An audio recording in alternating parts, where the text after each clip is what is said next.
Hello everyone, my name is Liana Lixandru and today we will be looking at a fun coding example together. So I'm sure everyone has heard about Wordle. It's an extremely popular web-based word game in which players have 6 attempts to guess a 5-letter word, with feedback given for each guess in the form of colored tiles indicating when letters match or occupy the correct position. After every guess, each letter is marked as either green, yellow or gray. Green indicates that the letter is correct and in the correct position. Yellow means it is in the answer but not in the right position, while gray indicates it is not in the answer at all. In the following video, we will look at how to create our own simple Wordle clone by using Python and an autonomous Json database. So before we get started, we need to install some dependencies. We will need Python 3, a free or a paid tier Oracle account where to create the autonomous JSON database, CX Oracle, which is a Python extension module that enables access to Oracle database, and the Oracle Instant Client, which enables development and deployment of applications that connect to Oracle database, either on-premise or in the cloud. So first of all, let's look at how to create an autonomous JSON database, and please be sure that you will find a link to the GitHub repository containing all the source code that we will be using here, as well as links to how to install all the prerequisites in the description in the video below.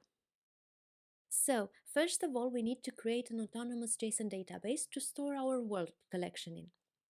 In order to do that, we need to go to our dashboard, click on the menu, Oracle Database and Autonomous JSON Database.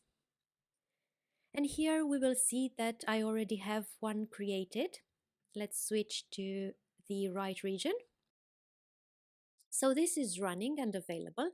But let's look at how to create a new one. So we click on Create, and we need to provide some basic information, such as the compartment, the display name, the database name, the workload type, which is one of 4 data warehouse, transaction processing, JSON or Apex.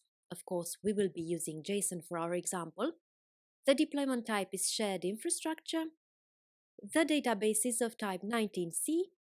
The OCPU count and the storage will leave as default because we don't need more than one. And then we need to fill in a password here for the admin user. The network access, secure access from everywhere is just fine because we need to have access from the internet, and license included. And then we will click on Create, and this will start provisioning our database. However, I will exit out of here because I already have one created, so we don't lose any time waiting for the provisioning to finish. So once your database is in the state available, you can click on it. And the first thing that we need to do is download the client credentials, which are also called the wallet. In order to do that, we click on DB connection and then click on download wallet.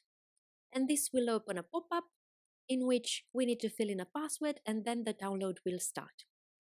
This we will need to unzip in the same folder as the Oracle Instant Client installation. So once we click here, we see that we've got a folder called Network and another called Admin. And in here, I have unzipped the contents of my wallet. Now, what we need to do is to open sqlnet.ora. And when you open it for the first time, you will see here for the wallet location, the directory that is filled in will be !network/admin. We need to change this to the full path where we can find our network admin folder inside the instant client. And that's it for the database connection. Now, what we need to do after that is to create a collection and then import our JSON documents, each of them representing a word. So to do that, we will click on DB Actions, which will launch in a pop-up.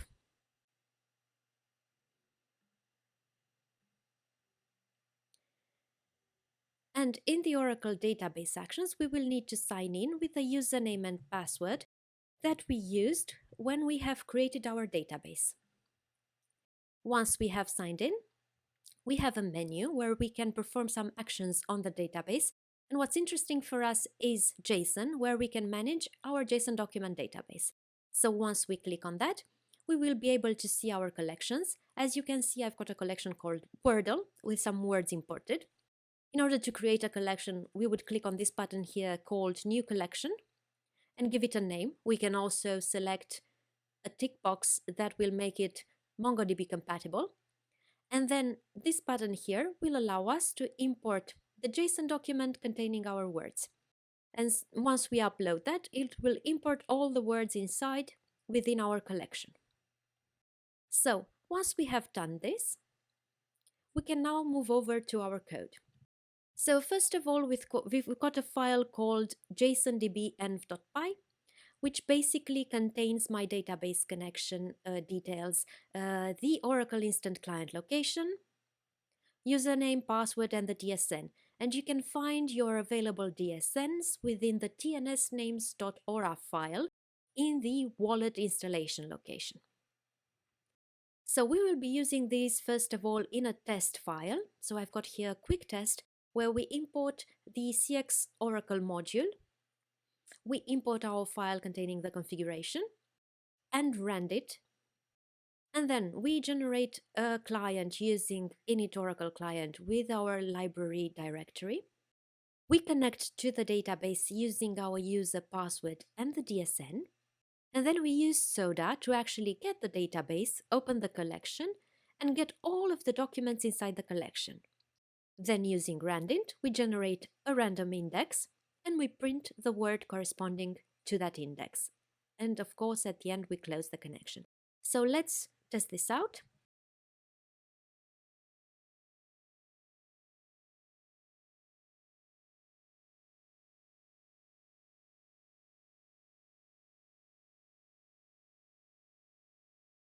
And we see that we get some words, random words each time in response.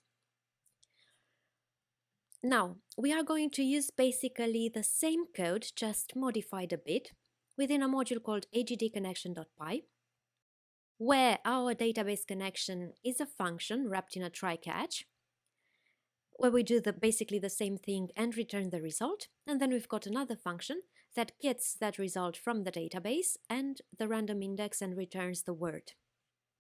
And this will be imported into our main code, where we've got a function that compares two letters.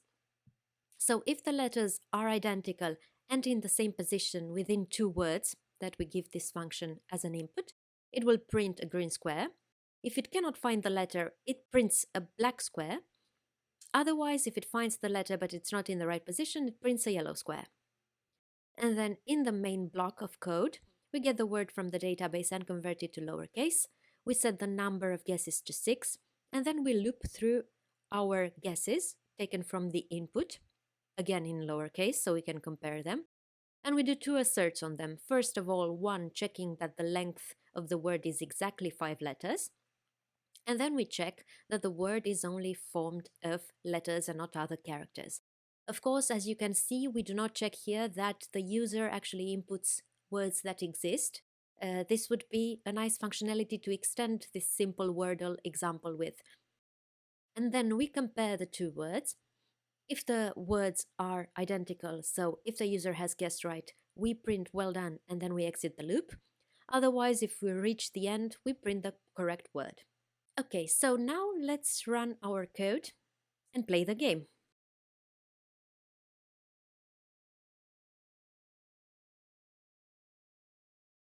And I'll just fill in some random 5-letter words.